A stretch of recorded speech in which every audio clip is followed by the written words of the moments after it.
Hi students, a very pleasant and warm greetings to you all. Hope you all are doing good.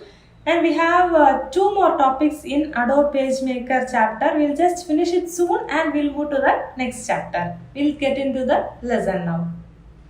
We have seen about creating a page and saving, opening, and about the tools of Adobe PageMaker. Now we are going to see about magnifying and reducing with the zoom tool. Okay, we have seen the zoom tool previously.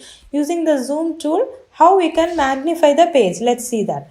First, we have to select the zoom tool, and then we have to draw a marquee or draw a box around the space which you have to magnify. Okay, and then to zoom in we have to press the control key and space bar. Other than using the zoom tool, we can zoom by using control key and space bar to zoom in, and to zoom out you have to click control key alt key along with the space bar to zoom out. Okay, are you clear?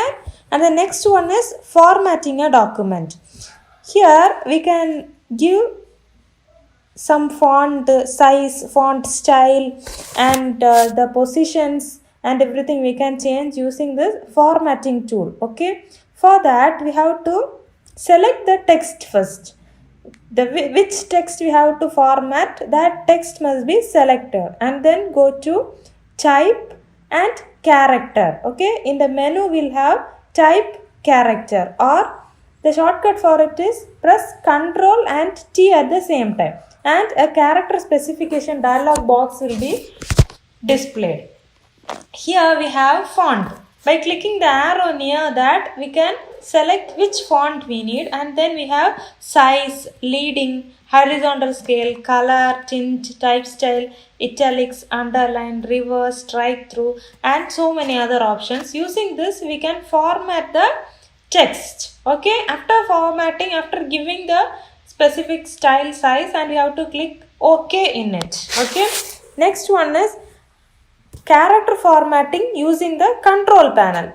By using the control panel, we can also change this characters. For that, you have to go to window and select the show control palette. Okay, and then control palette appears on the window. Shortcut for this is we have to click the control plus the apostrophe symbol will be there in the keyboard, right? That symbol, that button and control in the keyboard is the shortcut key for getting the character formatting color control panel.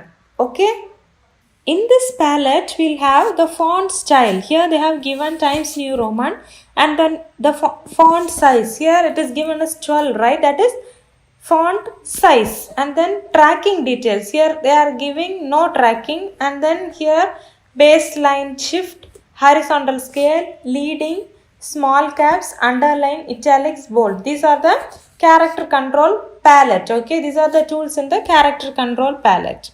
And then here we can see a text called Tamil Nadu. Here the size of the font is 60 points, and the font style is Arial black and it is underlined. Okay, and we can change a single word also, we can format. See, if you see here, you can know that laptop and palm top, this is displayed in blue color and the other things are in black color, right? In this, the third line, rechargeable batteries, that line is given in italics. And in the palm top, they are giving the P in normal letters and ALMTOP in small caps. Okay, these are the modified character attributes using character control panel. Okay, next one we are going to change the text color. For that we have to go to Windows and show colors. Then the color palette will be there. In some page makers, when you open it itself, we can see the color palette in the right side of the window. If it is not visible, you can just go to window and select show colors. Then the color palette will be displayed.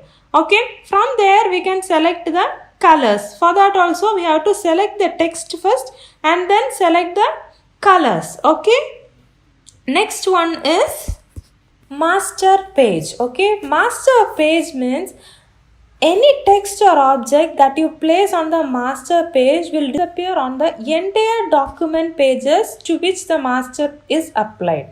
That means if you have any watermark or if you have any images to be there in all the pages, in some notebooks and all, if you see the page number or not the page number, maybe the date or maybe their company logo will be there in all the pages. Have you seen in classmate notebooks and all, if you see that classmate logo will be there in all the pages. In that case, we don't have to give the logo in all the pages. You can just give that object or the text in this master page so that it will be displayed in all the other pages which is there in that document. Okay.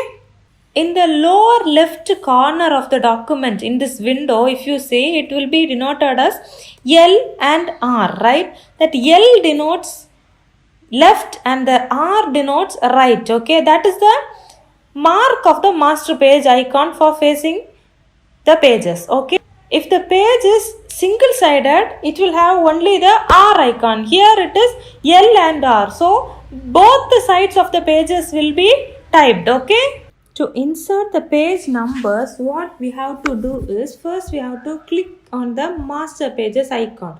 I have said to you that L and R is displayed in the left bottom corner of the page is the master page icon. Okay, we have to click on that and then we have to click the text tool so that the cursor will become I, and then we have to click on the left master page where you want to put the page number first, and then we have to press Ctrl Alt and P. Ctrl Alt P at the same time, and then the page number will be displayed. How it will be displayed means, first when you see, it will be displayed as LM and RM. That means left master page and right master page. Okay, then where you want to put the page number, if that place you click the cursor and then again press Ctrl Alt P. Then the page number will be displayed. Okay. The LM will change into in the next page it will change into RM, that is right master page and left master page. Okay, when we see it will be shown as LM and RM only, but in the actual pages it will be displayed 1, 2, 3 in that order itself. Okay, next the master items. How will you hide the master items? When you go to view, you can see a ticked box as display master items. If you take that tick, it will be hidden. Okay, now we want to hide it, right? So if you take that tick from the display master items, it will be hidden. To make the master page palette, if it is not found in your window, we have to go to Windows and then select show master pages in the menu bar. Okay, in the menu bar we have window. Under that menu we have to select show master page, and then the master page palette will be appear. Okay, next we are going to create the master pages. Okay, to create the master page, what we have to do is, by the default if you see, the PageMaker document will have a master page already created as document master. Okay, sometimes you will have to create one more master page. Okay, if you have the multiple master pages also, if some master pages are having the header and footer or page numbers means also, you can create a new master page, and along with the older ones we can include this also. Okay, to create a new master page, what we have to do is, already we have seen how to get the master page palette, right? And then the master page palette will be shown. In this we have to click on new master page icon. New master page one icon will be there in this end, an arrow. From there we can select new master page, and from here the new master page dialog box appears. Okay, in this dialog box we have to give the name first. We have to give the name, and we can select the margins, that is columns and rows will be given there. There columns, and then inside margin, outside margin, top, bottom columns, and space between each lines, everything is as here. Whatever we need we can change those, and then click on OK, and a new master page will be appeared below the master page palette. Okay, next we are going to see about printing a document. Okay, to print we have to go to file and then select print, or the shortcut for printing a document is Control P. Okay, either you have to select print from file or else press Ctrl and P at the same time in the keyboard, and then the print document dialog box will be applied. In this dialog box you have to select the printer first. If you have only one printer, that printer name will be displayed there, or else if you want to print in a different printer, you have to select the printer there by clicking the arrow near the printer's name. Okay, and then the copies means how much copies you need, you have to give the number, and then if all is ticked, then all the pages will be printed. Okay, if you want 1 page or 2 page means you have to click on the range and then you have to give the page numbers. Okay, after setting up everything in the dialog box, at last you have to give print. Okay, when you are giving print, the document will go to the printer and we'll get that in a printing sheet. Okay, that's all about this Adobe PageMaker software. We have seen opening a new document, saving, and we have seen the tools. We have seen how to import a picture or how to import a shape, how to import the text inside the picture, how to make a textbook, and we have learned how to place a text inside a shape which we have created, and we have seen how to save, and then at last we saw how to print the page also. Okay, now you would have got the clear idea about this Adobe PageMaker, and that's all in this chapter. We are going to start our third chapter, that is Introduction to Database Management System. Okay, from the word database, what you know? Database is somewhere you store your information or data. Okay, management system in the sense, here in this chapter the management system refers to a set of programs to manage your data. Okay, database management system. Database is the data or information you use, and the management system refers to the set of programs that manage the database. Okay, let's see the definition they have given in your book. A database management system is a system software for creating and managing database. Okay, this provides the users and programmers with a systematic way to create, retrieve and update the data. Understood? Database management is a system software for creating and managing the data. Next, let's see what type of data is stored in a database. Okay, we would be grouping only the related data together and storing them under one group in the name called table. Okay, here what we are going to do is, we'll be creating a database first, then we'll be creating a table. For if you are one class, you are computer application students, means the computer application students is a class, right? So like the class, we are going to create a table. Inside the table, we are going to enter your names and your details one by one, right? So first we need to create a table and then we can enter the data inside the table. Okay. Now we are going to see the evolution of DBMS. Okay, the evolution of database management system. The concept of storing the data started before 40 years. Okay, before 40 years, in the early days, they have used punched cards technology to store the data. Okay, then after that, then the files were stored, which is called as predecessors of database system. Okay, various methods in the file system were used in the olden days. The file system had more limitations also. That means they had some disadvantages also. The disadvantages are data duplication, high maintenance cost, security problems and so on. Data duplication in the sense, same data is used by multiple resources for processing.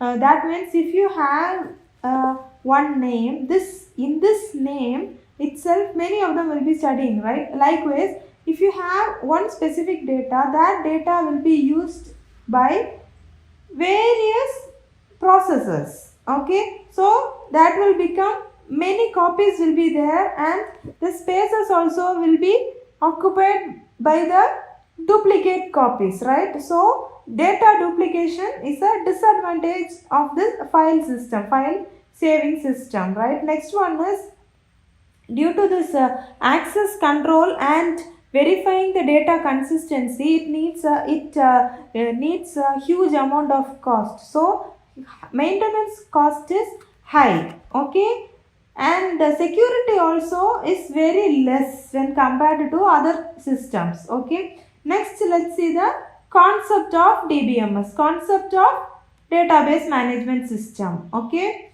there are few standards that are applicable in all forms of database management systems. Okay, like relational database management system, object database management system, and so on. Let's see the two basic concepts. Okay, first one is ACID properties. ACID in the sense, here we'll see the abbreviation for this ACID. A for atomicity, C for consistency, and I for isolation, and D for durability. So it is ACID: atomicity, consistency, isolation, and durability. Okay, first let's see what is atomicity. Atomicity means, the word atomicity means it follows the thumb rule, all or nothing. While updating the data in the database for the user, it will perform an updation process. Okay, this updation operation is called the transaction. It will either commit, or it will either successfully update it, or it may fail, or it may abort the process, and this updation will be failure. That is known as what?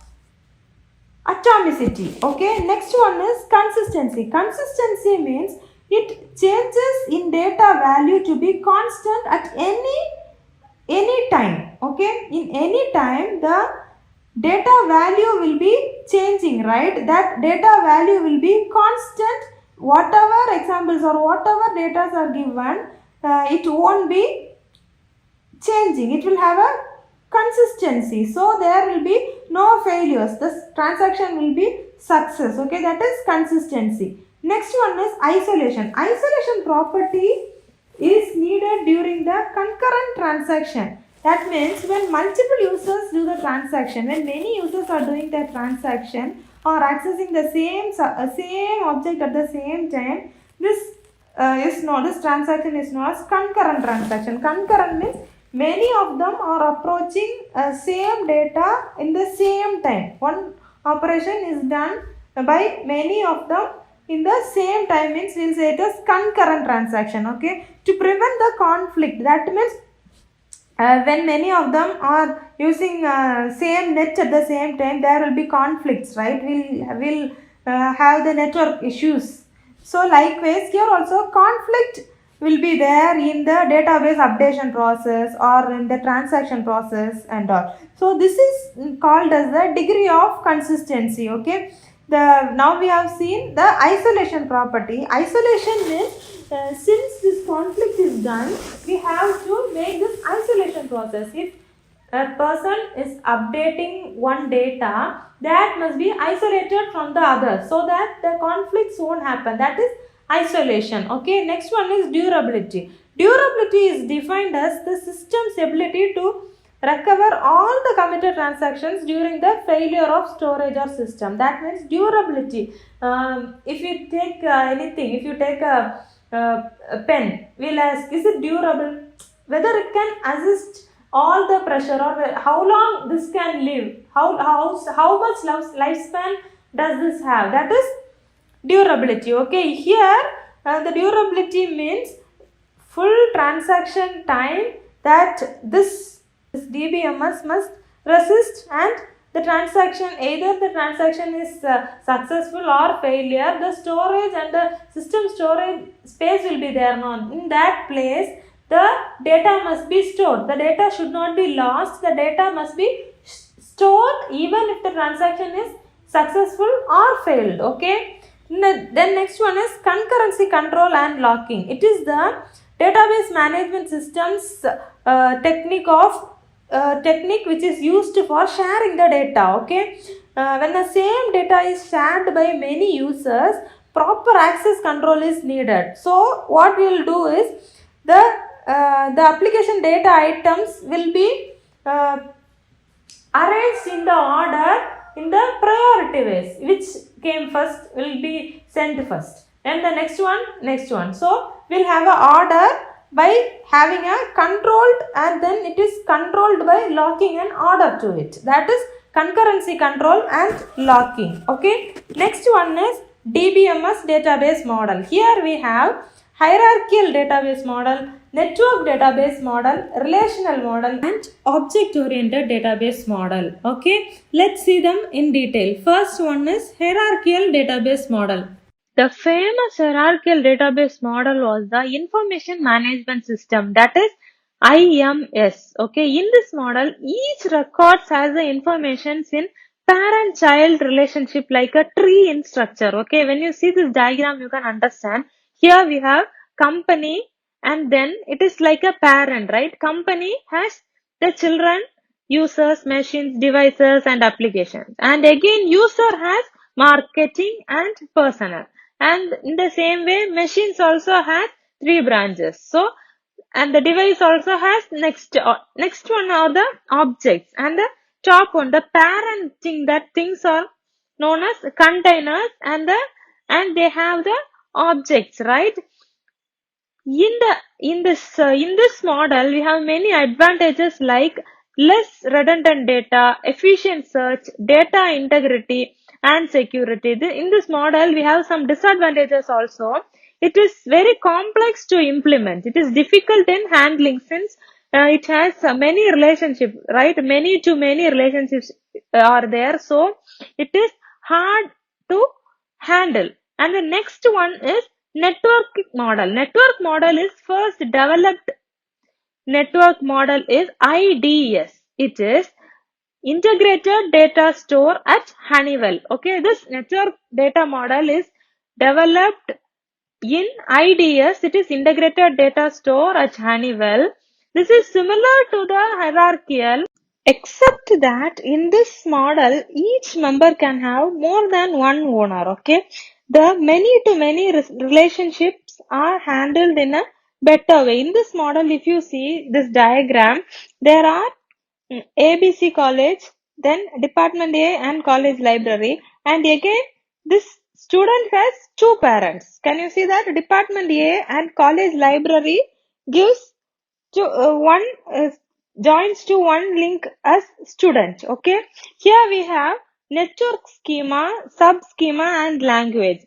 Schema defines all about the structure of the database. Okay, and the sub network schema means the schema defines about the structure of the database. Networking means the structure, right? Then the next one is sub schema, that controls on views of the database of the user will have a view on the database, right? We will have a view on everything, how this must work, how we have to do the process. That one is sub schema. And the next one is language. Language is the basic procedural for accessing the database. Okay, we will have a basic procedure to access a database, that is known as language. In the other softwares also, if you see the C++, Java, PHP, Python, everything we'll say it as a language. It has a set of instructions or the programs to run to do a task, right? So the basic procedure for accessing the database is called the language. Okay, the advantage of this model is ability to handle more relationship types easily. Okay, it is easy access. And the next one is data integrity, and the next is independence. Okay, and we have some disadvantages for this model also. The disadvantages are the design is little difficult and the maintenance is also difficult. Okay, so these are the disadvantage of network model. Next, we are going to see a relational model. Okay, relational model.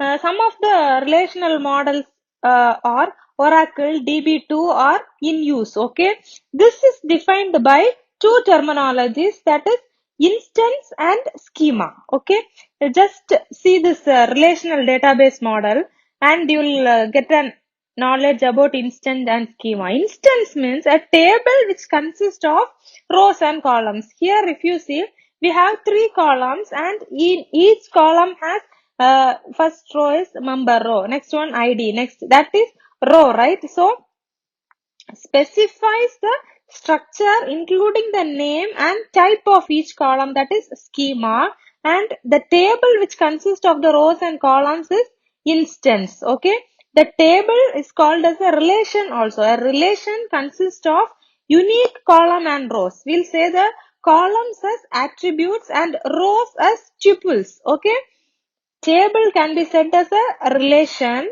and columns are said as attributes and rows we'll say it as tuples. Okay, and the next one we are going to see object oriented database model. Okay, this model is a combination of object oriented programming and also the database technologies. Here object oriented database model, right? It is a combination of object oriented programming concept and also the database technologies. Okay, from the name itself we can write the definition of this.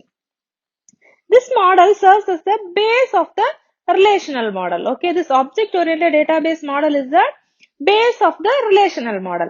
This model is use only small reusable softwares which are called as objects. Okay, objects is a small object, right?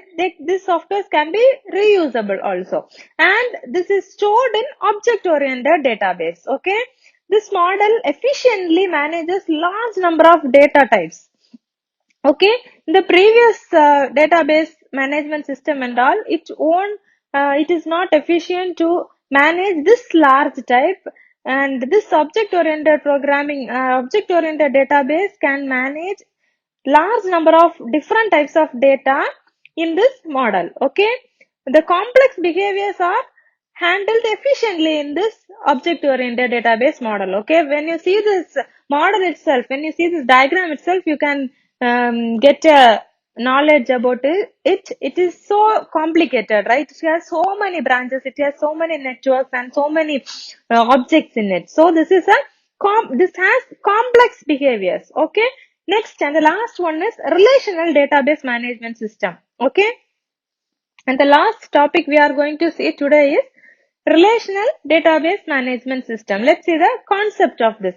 Any database which has logical organization based on the relational data model, it is known as relational database. Okay, any database whose logical organization is based on the relational model, we'll say it as relational database. Okay, a database which manages the relational database is known as relational database management system.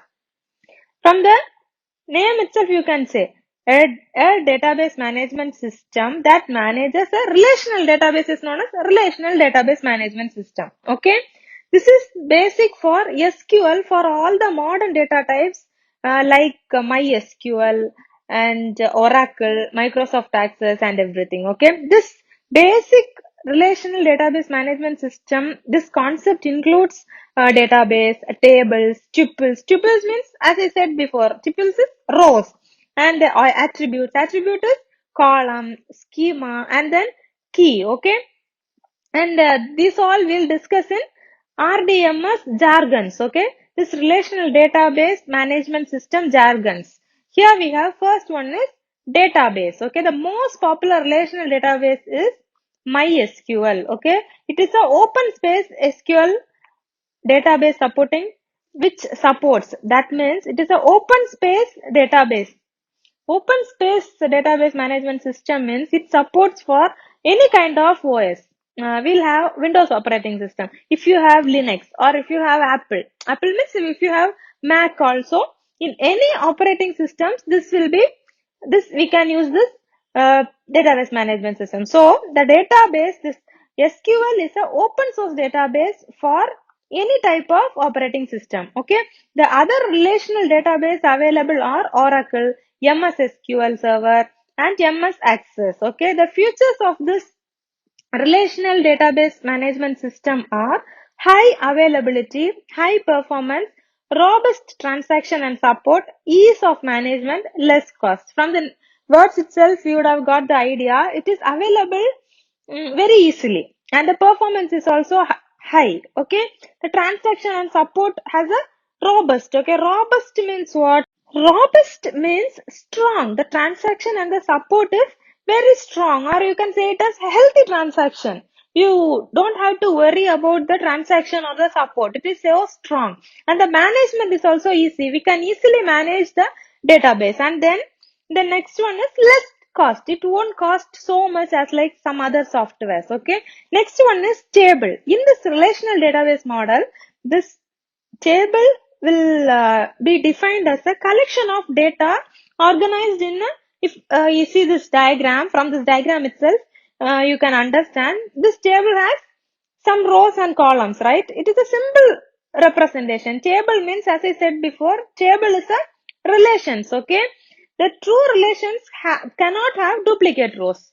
Understood? Here in this table, if you see, you can see the name is Alex and the age is given as 26 and the salary is 22,000. The same name or the same thing can't come in another row. So, this table is a simple representation of relations, and the true relations cannot have duplicate rows. Okay, next one is column. Column means in the table we saw, table will have several rows and columns, right?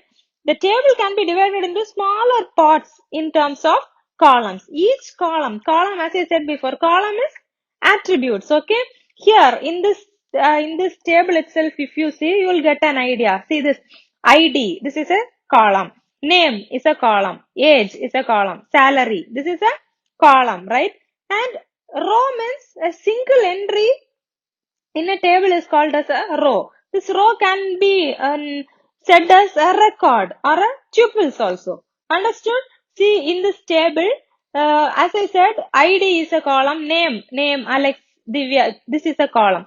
Row means one row. The first row is ID, name, age, salary. This is the first row. And the second row has the details of Alex. First name is Alex and the age is 26, 22,000 is the salary. This is a row. Okay, have you got the clear idea of this database, column and row? And the table consists of columns and rows.